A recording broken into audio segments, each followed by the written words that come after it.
Welcome to this Ask Barbie segment. I'm the gynecologist who teaches you everything about menopause and more. Today I'll be answering the question, can I take progesterone all by itself for my menopause management? This is a very common question. So let's address it by starting at the beginning. Anytime a woman asks a question about can she do something, I answer with, you can do anything you want. All the decisions are yours. My goal is for you to understand everything about your options so that you make good decisions.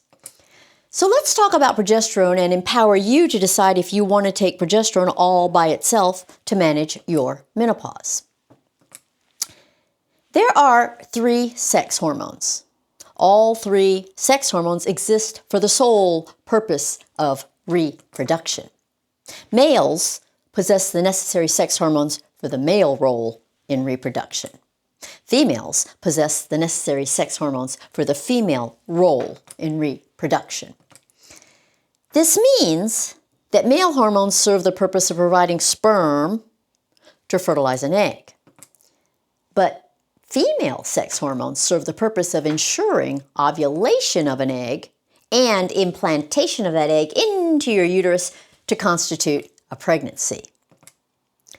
So the 2 female sex hormones are estrogen and progesterone. It's estrogen's job to ovulate an egg suitable for fertilization. It's progesterone's job to protect that egg once it implants into the uterus as a pregnancy. The very word progesterone means hormone in support of pregnancy. Pro means in support of. Gest means gestation or pregnancy. And own means hormone. The reason women produce high levels of progesterone but men do not is because women get pregnant and men do not. So progesterone is something your body produces only for the benefit of a baby during pregnancy. In other words, progesterone is for the baby, not for you. Well, because progesterone is not for you, it does not benefit you.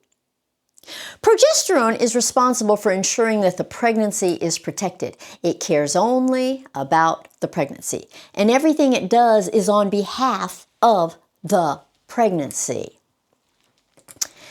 Well, once you get pregnant, your function as the mom is merely to be a great incubator for the baby.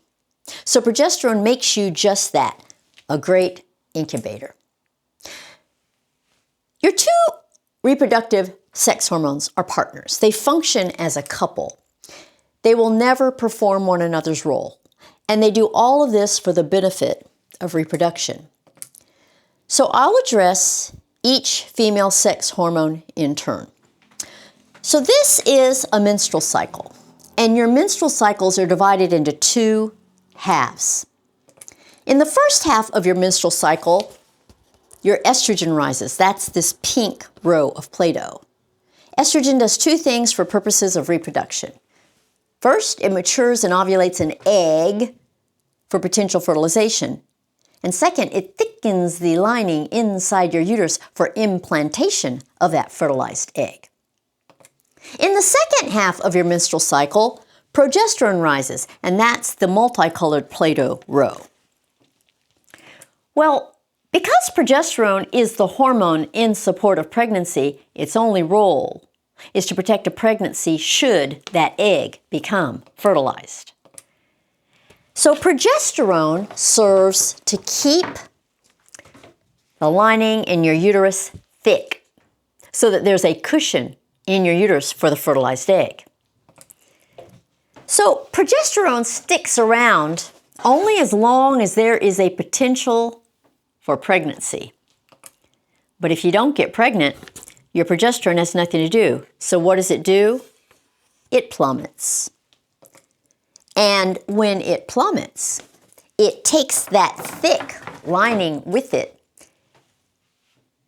simply because there's no need for a thick cushion lining if there's no baby. So your uterine lining goes from thick like this to thin like this. So the menstrual bleeding you see on a month-to-month basis is merely a shedding of the inner lining of your uterus, which would have been a cushion for a fertilized egg had you gotten pregnant. Now, in the second half of your menstrual cycle, your progesterone peaks just about 3 days before your period begins. And the symptoms that progesterone evokes are all the things you associate it with PMS, or premenstrual syndrome. Progesterone causes all of the following: bloating, weight gain, fatigue, drowsiness, cravings, breast tenderness, and depression. So most women hate the way progesterone makes them feel. And this is because progesterone produces symptoms that are beneficial for a baby, not for you. PMS is what you have if you do not get pregnant, and it starts when your progesterone is highest. But it ends once your menstrual bleeding begins, and your symptoms go away when progesterone has plummeted to its lowest levels. But if you do get pregnant, it's a completely different story. In early pregnancy, it is progesterone's job to support the pregnancy until the placenta takes over. So instead of plummeting, the progesterone rises even higher. When your progesterone rises even higher during pregnancy, those symptoms that are caused by progesterone continue and even worsen. So high levels of progesterone cause all of the following symptoms: bloating, weight gain, fatigue, drowsiness, cravings, breast tenderness, and depression. These are the symptoms that most women associate with early pregnancy, and progesterone causes all of them. Most women do not like the way progesterone makes them feel. Most women do not enjoy the symptoms of early pregnancy. But your progesterone remains high throughout the pregnancy because its very job is to protect the pregnancy. Progesterone levels are 10 to 15 times higher during pregnancy than they are when you are not pregnant. Now, when perimenopause begins, progesterone is the first hormone to change. Again, it's the multicolored Play-Doh row. This is logical because these hormones are purely for reproduction. And when the inventory of eggs for reproduction gets too low for pregnancy, progesterone will never again have the job of supporting a pregnancy. So your progesterone starts decreasing in a chaotic, nonlinear, unpredictable way. By definition, perimenopause pertains primarily to progesterone. It's progesterone deficiency. The symptoms of progesterone deficiency include heavy periods, irregular periods, headaches, and anxiety. Now, perimenopause can last for 2 to 10 years. All the while, your estrogen is trying to function alone without progesterone. But because estrogen and progesterone are partners, your decrease in progesterone is followed by a decrease in estrogen. And ultimately, you're going to reach postmenopause, which is when you lose your estrogen completely. And estrogen's role was always completely different from progesterone's role. In addition to its role as a reproductive sex hormone, estrogen has several other roles. It was your fountain of youth. It kept you young on the inside and on the outside. So when you lose your estrogen at the time of postmenopause, you begin aging rapidly inside and on the outside. And so the outside rapid aging manifests as a great big long list of symptoms that are all due to estrogen deficiency. These include anxiety, hot flashes, night sweats, heart palpitations, insomnia, fatigue, forgetfulness, mood swings, irritability, depression, joint pain and stiffness, dry skin, hair loss, vaginal dryness, urinary tract infections, urinary incontinence, weight gain, decreased sex drive, and headaches. The inside aging manifests as 3 fatal diseases that are due to estrogen deficiency, and these include heart attack, osteoporosis, and Alzheimer's disease. Well, that brings us to our Ask Barbie question, which is, can I use progesterone all by itself for my menopause management? And now you can see that there's a good reason for asking the question. But the problem is that menopause really isn't about progesterone. It's all about estrogen. Theoretically, you could use progesterone itself during the perimenopausal portion of your menopause transition. But inevitably, you're going to reach the point where your body is reacting to the absence of estrogen rather than to the absence of progesterone. The problem is that you would not know when the transition from progesterone deficiency to estrogen deficiency occurs. And that means you won't know when to add estrogen. Because perimenopause lasts 2 to 10 years, we don't typically know where you are in your transition post-menopause.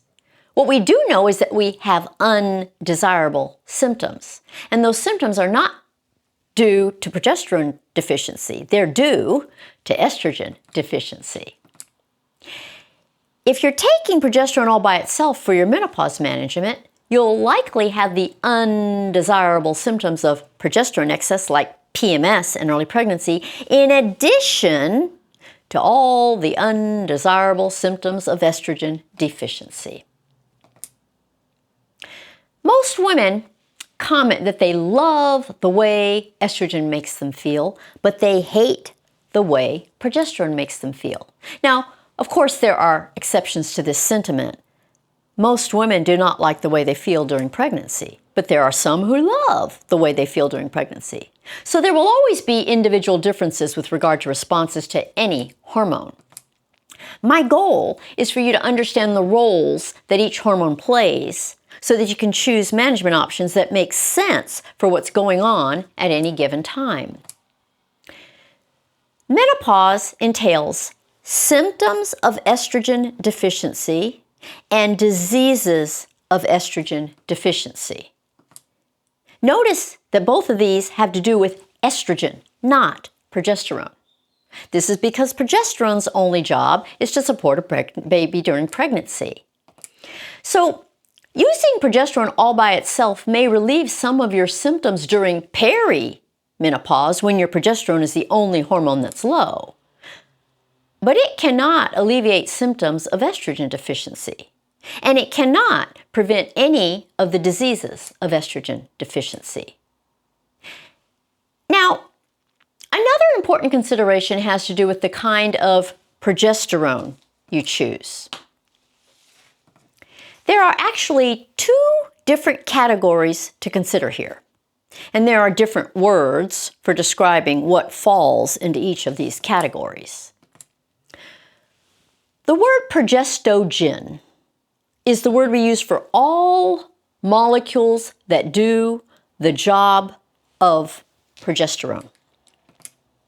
So, progestogens include the progesterone your body produces, all progesterone products that have the same molecular structure as the progesterone your body produces, and all synthetic progesterone products that have a different molecular structure than the progesterone your body produces. Progesterone is the word we use for only those molecular structures that are identical to the molecular structure of the progesterone your body produces. And progestin is the word we use for molecular structures that are not identical to the molecular structure of the progesterone your body produces. Now, some people refer to progesterone as natural and progestin as synthetic. But the words natural and synthetic are not as straightforward as you might imagine. Other people refer to progesterone as bioidentical and progestins as non-bioidentical. But again, the words bioidentical and non-bioidentical are not as straightforward as you might imagine. The words natural, synthetic, bioidentical, and non-bioidentical do not alter anything about the answer to our Ask Barbie question for today. Well, the reason it's important to know the difference between progesterone and progestins is simply because there are many different products in both of these categories, and they fall into the realm of both HRT for menopause and birth control for pregnancy prevention. The big difference in HRT for menopause versus birth control for pregnancy prevention is dosage. Regardless of whether you're addressing a progesterone or a progestin, the options in the lower dosage range fall into the realm of HRT for menopause management, and the options in the higher dosage range fall into the realm of birth control for pregnancy prevention. All systemic progestin products for pregnancy prevention list bone loss as one of the risks. And this includes the mini-pill Depo-Provera shots, Norplant implants, and Implanon implants. So you need to be aware that while estrogen prevents bone loss, progestins can cause bone loss. If one of your goals for menopause management is to avoid bone loss, you need to take this into consideration. So the answer to our question, can I take progesterone all by itself to manage my menopause, is yes, but you will not be achieving the ultimate goals for menopause management. Menopause is about loss of estrogen, not progesterone. And while progesterone alone may work during perimenopause, it will not work once you reach postmenopause. So there you have it, the answer to your question.